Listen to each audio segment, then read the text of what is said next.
ربیع الاول شریف کی آمد کے ساتھ ہی تمام دنیا کے مسلمانوں میں ایک خوشی کی لہر دوڑ جاتی ہے۔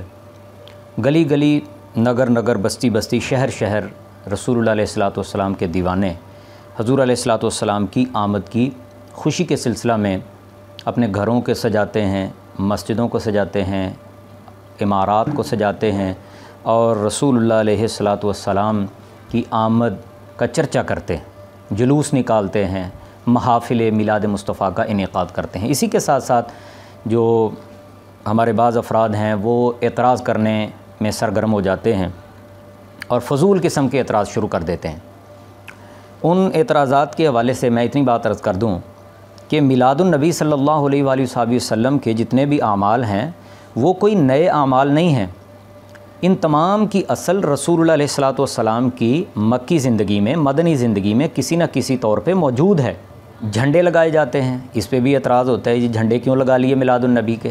حالانکہ رسول علیہ الصلوۃ والسلام کی جب ولادت ہوئی تو سیدہ آمنہ طیبہ طاہرہ بیان فرماتی ہیں، میں نے 3 جھنڈے لگے دیکھے، علماً بالمشرق و علماً بالمغرب و علماً علی ظہر الکعبہ۔ ایک جھنڈا مجھے مشرق میں نظر آیا، ایک مغرب میں، تیسرا کعبے کی چھت پہ نظر آیا۔ اور اس کا حوالہ ہے خصائص کبریٰ جلد 1 صفحہ 82، مواہب الدنیا جلد 1 صفحہ 76 اور 77 دونوں پہ موجود ہے۔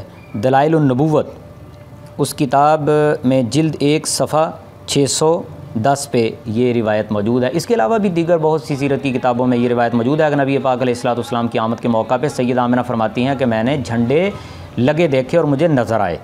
تو جھنڈوں کا ثبوت تو یہاں سے ملتا ہے، سیرت رسول کی کتابوں سے ملتا ہے۔ اسی طرح حضور علیہ الصلوۃ والسلام کی آمد کے حوالے سے جو دوسرا اعتراض کیا جاتا ہے کہ جی یہ جلوس کیوں نکالا جا رہا ہے میلاد النبی کا؟ حالانکہ اعتراض وہ لوگ کر رہے ہیں جو صحابہ کرام کے جلوس خود نکالتے ہیں، لوگوں کو ترغیب بھی دیتے ہیں، اہتمام بھی کرتے ہیں اور ثواب کی نیت سے خود بھی اس میں شامل ہوتے ہیں۔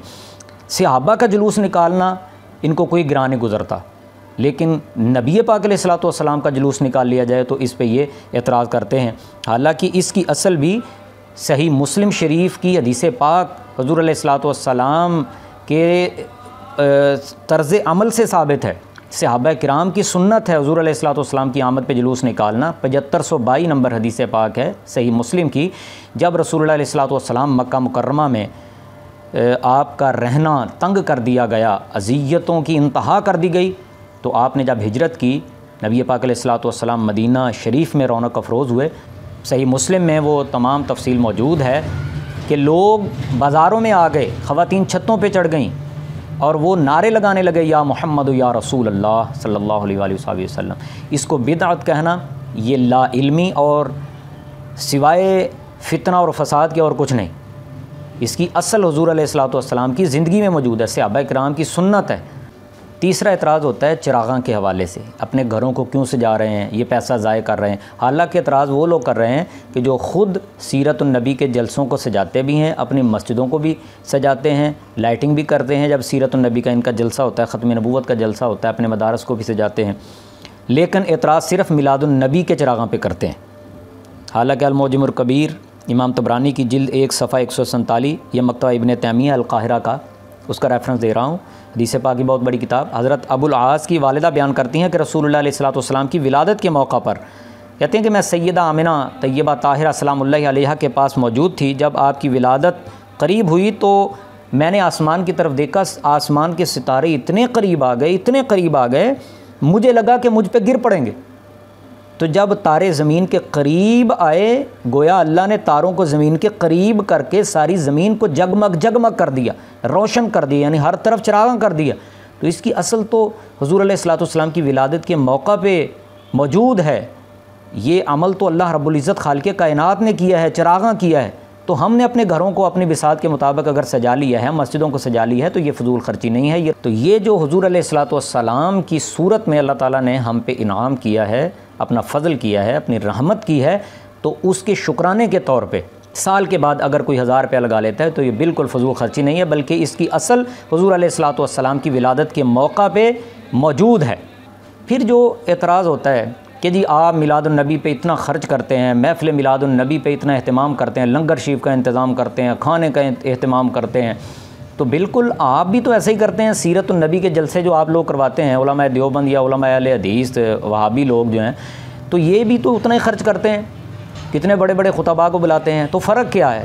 دیکھیں میلاد النبی صلی اللہ علیہ وسلم کی محفل پہ تو اعتراض وہ کرے جو خود محفل نہیں کرتا۔ آپ تو خود محفل سیرت النبی کرتے ہو، محفل سیرت سید البشر کانفرنس کرتے ہو، آپ تو سیرت شاف محشر کانفرنس کرتے ہو، صحابہ کرام کے نام کی محفلیں کرتے ہو، اہتمام بھی کرتے ہو، پیسہ بھی خرچ کرتے ہو، تو صرف رسول اللہ علیہ السلام کے میلاد کی خوشی میں کی گئی محفل پہ اعتراض کیوں ہوتا ہے؟ وہاں پہ آپ کو خرچے کی فکر کیوں پڑ جاتی ہے؟ خرچہ وہ کر رہے ہیں جو حضور علیہ السلام سے محبت کا اظہار کر رہے ہیں، وہاں پہ کہہ دیتے ہیں جی یہی آپ غریبوں میں خرچ کر دو، تو بھئی آپ ہی تو غریبوں میں خرچ کرو نا، سیرت النبی کانفرنس معطل کر کے آپ بھی تو سیلاب زدگان کی مدد کر دو، اپنی سیرت خاتم النبیین کانفرنس کو معطل کر کے، وہاں پہ نہیں کریں گے، فتویٰ صرف اہل سنت و جماعت پہ لگائیں گے، اور اس کی وجہ یہی ہے کہ صرف ایک ضد بازی ہے۔ مسئلہ سمجھنا مشکل نہیں ہوتا، لیکن ضد بازی کا کوئی علاج نہیں ہوتا۔ تو وہی کام جو اپنی محفل سیرت النبی میں تم کرتے ہو، وہی کام محفل میلاد النبی صلی اللہ علیہ وسلم میں ہم کر رہے ہیں۔ محفل سیرت النبی میں تم بھی تلاوت کرتے ہو، ہم محفل میلاد النبی میں تلاوت کرتے ہو، نعت تم بھی پڑھتے ہو، ہم بھی پڑھتے ہیں، حالانکہ پہلے یہ لوگ نہیں پڑھتے ہوتے تھے۔ تو بہرحال بیان وہ بھی کرتے ہیں، بیانات اہل سنت و جماعت بھی کر رہے ہیں، لنگر شی وہ بھی تقسیم کر رہے ہیں، اہل سنت و جماعت بھی کر رہے ہیں، صرف اوپر ٹائٹل سے ان کو مسئلہ ہے۔ کہتے ہیں جی یہ میلاد النبی نہ کرو، میلاد النبی کی محفل نہیں ہونی چاہیے، حالانکہ سنن ترمذی میں امام ترمذی رحمۃ اللہ تعالیٰ علیہ نے باقاعدہ باب باندھا ہے، باب ما جاء فی میلاد النبی، یعنی ہماری محافل کا جو عنوان ہے وہ تو احادیث کی کتابوں میں موجود ہے، ابواب کی صورت میں ائمہ محدثین نے وہ باب باندھا ہے، باب ما جاء فی میلاد النبی، حالانکہ ان کا جو محفل سیرت النبی کے نام سے جو عنوان ہے یا باب ہے، یہ ذخیرہ حدیث میں کہیں نہیں ہے، کسی کتاب میں آپ کو نہیں ملے گا، لیکن یہ وہ عنوان رکھ بھی رہے ہیں، اس پہ ان کو کوئی فتویٰ یاد نہیں آتا۔ پھر یہ اعتراض ہوتا ہے کہ رسول اللہ علیہ السلام نے تو اپنے میلاد کے دن کو سیلیبریٹ نہیں کیا ہے، انہوں نے تو نہیں منایا ہے، حالانکہ یہ بھی ان کا اعتراض وہ بالکل جھوٹ ہے، یہ عوام کو دھوکہ دینے کے مترادف ہے۔ نبی پاک علیہ السلام نے اپنے میلاد کے دن کو منایا ہے، سیلیبریٹ کیا ہے۔ مسلم شریف کی حدیث پاک ہے 2750، حضرت ابو قتادہ رضی اللہ تعالیٰ عنہ اس حدیث پاک کے راوی ہیں۔ رسول اللہ علیہ السلام ہر سوموار کا روزہ رکھتے تھے۔ جب صحابہ کرام نے اس کی وجہ پوچھی، فقال، تو آپ نے ارشاد فرمایا، فیہ ولدت، اس دن میری ولادت ہوئی ہے، میرا میلاد ہوا ہے، وفیہ انزل علیہ، اور اس دن مجھ پہ قرآن مجید نازل کیا گیا۔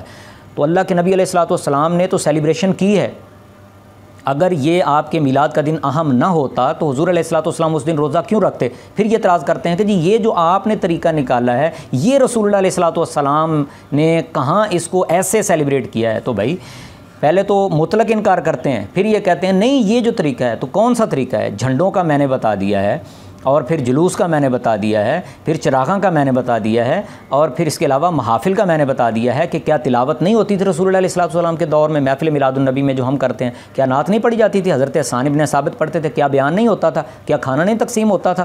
تو سارے اعمال تو وہی ہیں جو رسول اللہ علیہ السلام کے دور میں ہوتے تھے۔ تو ہم تو یہی دعا کرتے ہیں کہ اللہ رب العزت خالق کائنات جو معترضین ہیں میلاد النبی پہ، تو اللہ تعالیٰ ان کو بھی ہدایت عطا فرمائے۔